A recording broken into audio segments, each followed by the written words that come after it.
Step one, wake up early, gonna rise with the sun. Step two. Skins or cosmetics are a pretty important medium nowadays. They are oftentimes the only way some games can make money because of the rising uptime costs and just free-to-play model. But I think a lot of people miss the point of how people make skins in the first place. Hi, welcome to Lucky's Kiosk. I usually just play video games, but I am a game design major, so I made this channel to talk about design theory.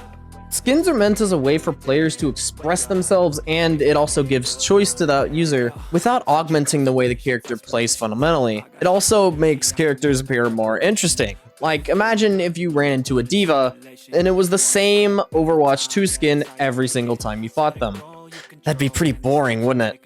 Especially if diva was the meta, it would get stale really quickly if you had to see that pink mech every single match. And that's just what made skins such an appealing idea for game designers. It is a way to artificially make a game look more interesting without having to fundamentally change how the game operates. And it's safe to say that it is crucial for a game's longevity, but different games get to do different things with the cosmetics. Fortnite is a prime example of what happens when you get to have full control and creativity on a game's cosmetics. Because the way Fortnite works, it is a blank slate battle royale, so its gameplay doesn't vary and thrive off of abilities tied to a certain character. Everything is on the field for you to pick up. So you don't need to be able to identify a character because they're all essentially the same John Fortnite. So John Wick and All Might on a gameplay level are completely the same. What that means when designing these characters is all you have to do is keep the characters scaled with their base skeleton rig that's used for all of the characters. Essentially, they can shove the character in its entirety into Fortnite as a skin and have zero conflictions in gameplay balance and experience. To a regular gamer, this sounds awesome, but it has created a situation because of Fortnite collab skins. These skins have created a preconceived notion that you can shove a character into a game as a skin and it will be completely fine. That's just not the case. When designing character-based games, one of the most important fundamentals is identification of characters. You never want to be able to get easily confused between different characters or just flat out be confused as to who you're fighting. See, if two characters look and sound the same but do very different things, it can cause a balancing issue where you think, oh, this character, I can fight this isn't that bad, and then they pop out with the Destructo Beam 5000 that you didn't expect. The ways designers avoid this are by diversifying abilities, effects, and overall impact. I'm going to use Overwatch since it's a character-based shooter with diverse abilities, and I play it a lot. If I play this sound, if you play Overwatch, you'd probably know who that belongs to and what it does. Or alternatively, if you've heard, you'd probably know to spread out because the enemy Ayati is about to burn everybody. Now, I'm not going to call you stupid for saying that you didn't know this. Every ultimate has a completely different cadence and tone to them. That's just how they work. But I bet you didn't realize how important that really is to the overall experience of a competitive game. When doing sound design, the actual sound is important to make someone have an identity. Someone can say a voice line, but you might not notice that voice line unless it's that voice actor. Players react most to a certain note, pitch, or tone than they would a word or phrase. This is why it's so important to keep voices as different as possible.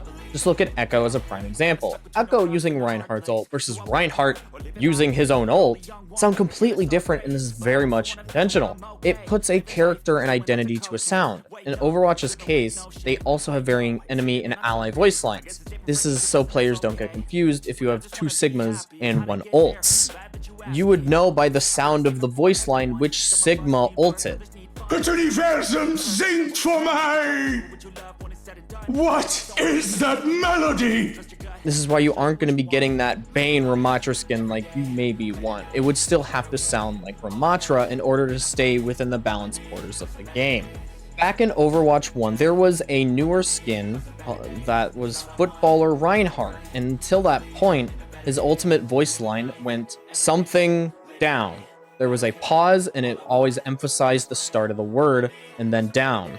Hammer down! When the Footballer skin came out, it was pause, crush down. This was very bad for balance because it was a pay-to-win skin, since the cadence and tone of the voice line was completely different. There is one more thing that is used to define a character by base: their silhouette.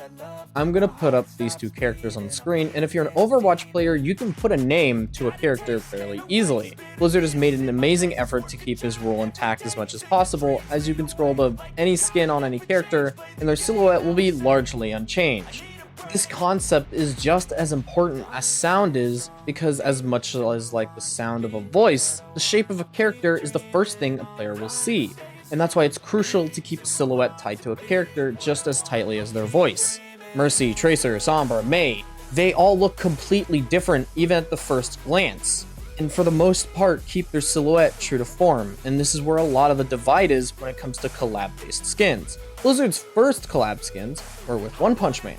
The team was outwardly excited for this collab since the team really enjoyed One Punch Man. However, the skins came out to a very polarizing reception from players, as they believed it would be a lot more true to form, and players were outraged by the corners that were cut. Now, I do believe a lot of the criticism is directed at the Soldier skin and Kiriko skin. However, Blizzard, being very new to this, wanted to hold on to their characters' identities and use these fundamentals while keeping the spirit of the character in the collab. Of course, money was involved when creating these skins, but creating a completely new outfit from scratch can be incredibly expensive to create, while texture painting is increasingly more profitable, especially when bringing into thought how important a character's silhouette is. That puts more into perspective what people call lazy in the terrible tornado skin on Kiriko, as a more floppy dress could hurt the silhouette of the character, since the whatever they're called on her sides are a big part of her silhouette. Since I'm talking about collab skins in Overwatch, I want to talk about the second collab that Overwatch has gotten, with the K-pop group. Now, these skins have a very different perception than One Punch Man. Their perspective is from an original skin design instead of a character that already exists. When it comes to characters that already exist, it's important to distinguish that is not the character that you are trying to play in a character-based fighter. Overwatch designers do not want to make it feel like when you're out into the fight that you're actually fighting the real terrible tornado. They still want you to be able to know that you're just fighting Kiriko. When designing skins for characters, the most important factor is whether you can identify that character as that character. In League of Legends, Riot has expressly stated that their character Senna is a lot easier to design for than other characters because they have a very large factor in their silhouette. In Senna's case, it is the giant gun. In this case, it is a lot easier to design Senna's skins because it's impossible to lose track of her due to her giant gun. Doomfist was so easy to design for that the designers went crazy and they made the design that day while discussing the One Punch Man collab, because the Doomfist deciding factor is his giant fist. It's impossible to lose track of Doomfist and who he is as a character because you will always be able to see his massive gauntlet. I hope you've learned a lot more about how skin design works, and if you did, like and subscribe.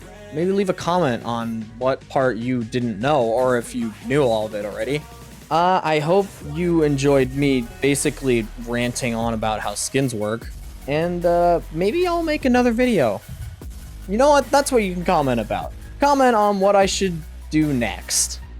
Anyway, this has been Lucky's Kiosk, and well, come again next time.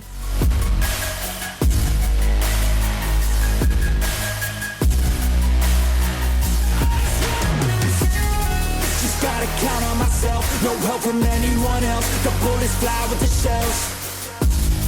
I'm gonna start to rebel and build an army to help, the strongest you've ever felt.